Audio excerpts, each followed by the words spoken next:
Welcome to Her Remarkable History. Remember, to support our channel, please subscribe. The forgotten illegitimate children of Henry VIII. Henry's legitimate children all went on to rule over England as kings and queens in their own right during the Tudor period. Following the death of the infamous six-wived king, Henry would be succeeded by his son Edward VI, who was born to him by Jane Seymour, his third wife, who tragically died after giving birth to the heir. Edward was then succeeded after dying by young Mary I, who is also known as Bloody Mary and is famously remembered for being a queen who burnt over 200 people at the stake across England.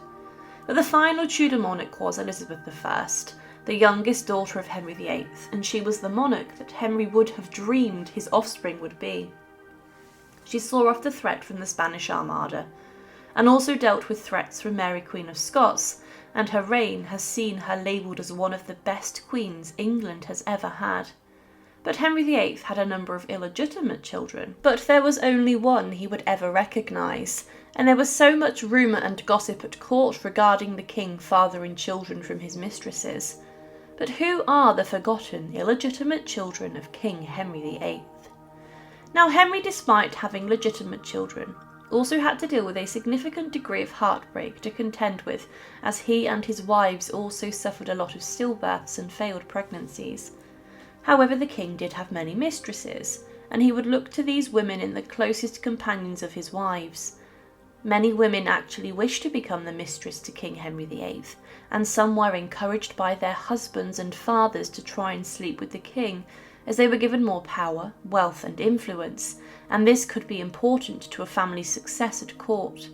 But Henry VIII would have one illegitimate child that he would acknowledge and recognise, and this child was different to the rest of them. There were many theories and rumours about Henry VIII and his fertility, and many believed he could not father a son, but this all changed when on the 15th of June 1519, Henry Fitzroy was born. Fitzroy was the son of Henry VIII and his mistress Bessie Blount, who was one of Catherine of Aragon's ladies-in-waiting.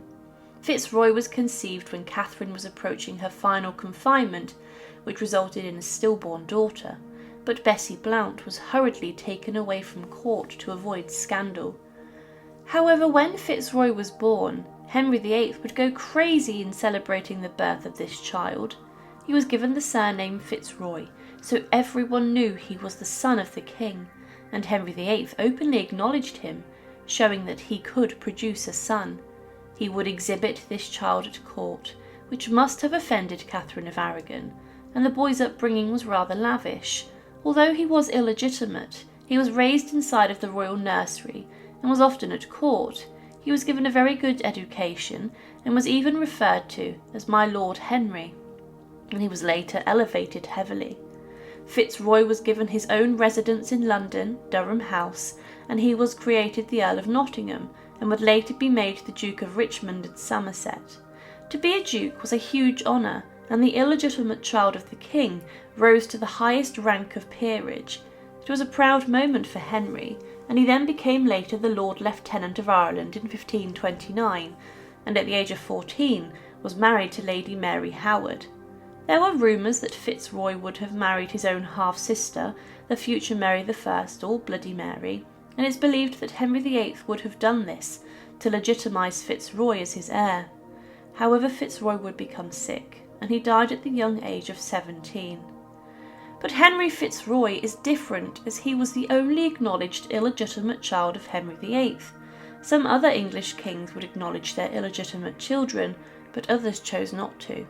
We know that Henry VIII had many different mistresses, and there have been a number of rumours about other possible illegitimate children of the notorious Tudor monarch.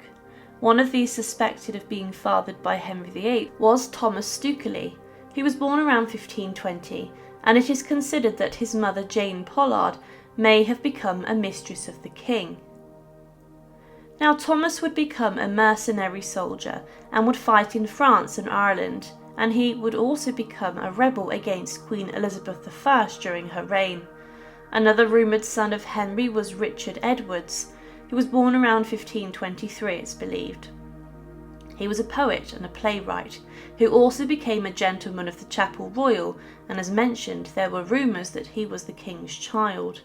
Edwards would be a talented musician and also a poet, and he was known for his comedies. His mother was Agnes Edwards, who must have been a courtier or woman of the king's court.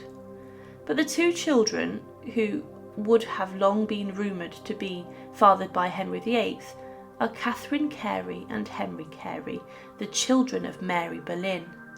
Mary Boleyn was the sister of Henry's second wife, Anne Boleyn, and Mary was accused of being also the mistress of the French King Francis.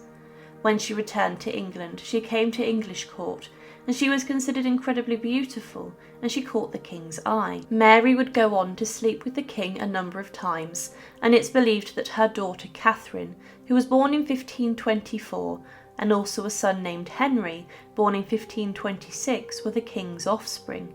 Interestingly, the pair both had ginger hair, and many at court gossiped and remarked that they were similar looking to Henry VIII. Mary Boleyn would later be accepted into her sister's court when Anne Boleyn married the king, but Anne was keen not to repeat the mistakes of her sister in not securing a significant role in history. There was another daughter, who it was rumoured was an illegitimate child of Henry, and this was Ethelreda Moult, who was born in 1527.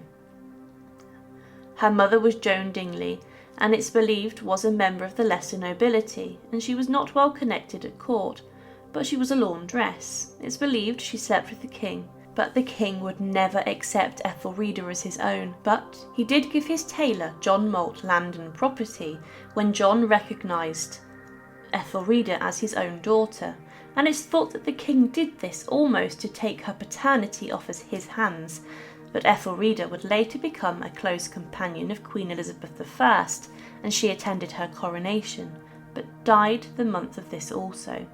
One final son, believed to have been Henry VIII's, was John Perrot, who was born in the November of 1528, and he would later serve as the Lord Deputy to Elizabeth I, and it's believed that his temperament and physical appearance resembled Henry VIII, and many believed he was the son of the king. The main source of this was the husband of Perrot's granddaughter. The Lieutenant of the Tower of London would later overhear rumours about Perrot at court. Now, the issue with the illegitimate children of Henry VIII is that there is no concrete proof regarding these being fathered by the king, except the ascension of Henry Fitzroy. A lot of the possible children of the king are at the centre of speculation and gossip, and much of this was spoken about in the corridors of the palaces during the Tudor period. The legitimate children of Henry VIII all became rulers during the Tudor period, but his illegitimate children were no way near as powerful. Thank you for watching, and to support, please subscribe to Her Remarkable History. Thank you.